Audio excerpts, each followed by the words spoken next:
रावण के वंश का नाश कैसे हो गया, किसके श्राप से रावण के वंश का ही नाश हो गया।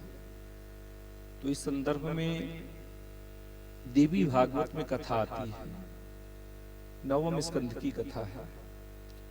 कुशध्वजस्य पत्नी च देवी मालावती सती सासुषावाच कालेन कमलांशां सुतां सती। एक राजा हुए हैं जिनका नाम हुआ है कुशध्वज। उनकी एक परम साध्वी स्वभाव वाली भार्या थी जिसका नाम था मालावती। मालावती के गर्भ से लक्ष्मी के अंश से संपन्न एक साध्वी कन्या का जन्म हुआ। वो कन्या जन्म के साथ ही वेद मंत्र का उच्चारण करती हुई प्रसूति गृह से बाहर आई। जन्म के साथ ही वो वेद मंत्र का उच्चारण करती थी, वेद उसे कंठस्थ थे। विद्वानों ने उसका नाम रखा वेदवती। क्या नाम रखा? वेदवती। वो कन्या जब युवा होती है तो भगवान श्री हरि को पति रूप में प्राप्त करने के लिए पुष्कर क्षेत्र में जाकर के और बड़ा कठिन तप करती है। उसके तप से भगवान प्रसन्न होकर के और उसे वरदान देते हैं। किस प्रकार? तो देखिए, जब उसका तप पूर्ण हुआ तो एक आकाशवाणी हुई। उस आकाशवाणी ने कहा कि हे सुंदरी वेदवती, दूसरे जन्म में स्वयं भगवान श्री हरि तुम्हारे पति होंगे। जिनको ब्रह्मा सनकादि इत्यादि भी प्रसन्न शीघ्र नहीं कर पाते हैं, वे ही भगवान श्री हरि दूसरे जन्म में तुम्हें पति रूप में प्राप्त होंगे।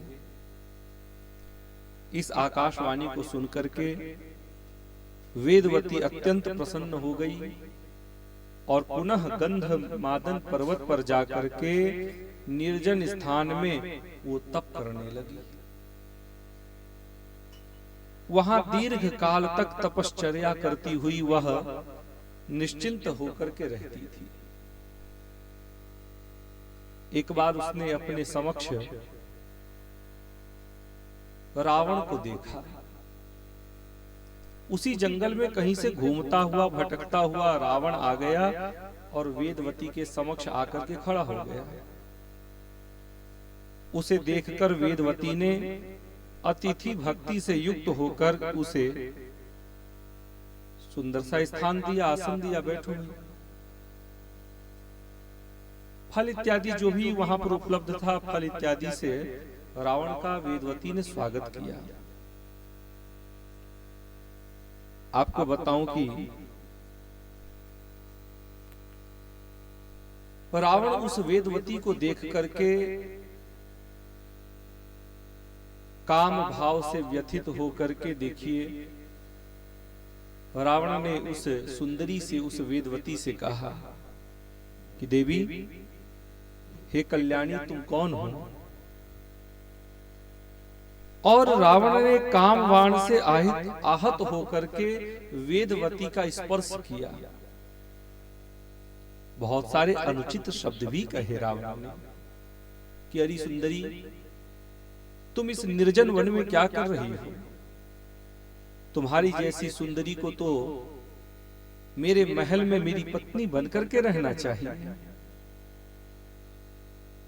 और दूषित भाव से रावण ने उस परम साध्वी कन्या वेदवती का स्पर्श किया। आपको बताऊं कि वेदवती को बड़ा क्रोध आया। अत्यंत क्रोधित हो उठी वेदवती और उस वेदवती ने अपने तपोबल से उस रावण को मंत्रों के प्रभाव से स्तंभित कर दिया। हमारे यहाँ स्तंभन मंत्रों के द्वारा किया जा सकता है, प्रयोग होते हैं, प्रयोग बताए गए। तंत्र शास्त्र में तो इसका बड़ा वर्णन है। तो मंत्रों के प्रभाव से वेदवती ने स्तंभित कर दिया। रावण ज्यों का त्यों खड़ा रह गया, न तो हिल पा रहा है, न अपने गर्दन को हिला पा रहा है, न अपने हाथ को उठा पा रहा है, न चल पा रहा है। उस समय वेदवती ने रावण को फटकारते हुए कहा कि रे दुष्ट, तूने मेरा स्पर्श काम भाव से, दूषित भाव से मेरा स्पर्श किया है। जाओ, मैं तुम्हें श्राप देती हूं कि तुम्हारा और तुम्हारे कुल का नाश हो जाएगा और उसका कारण भी मैं बनूंगा। ऐसा कह करके उस वेदवती ने क्रोधाग्नि में अपने शरीर को भस्म कर लिया, अपने शरीर को शांत कर लिया। वही वेदवती अगले जन्म में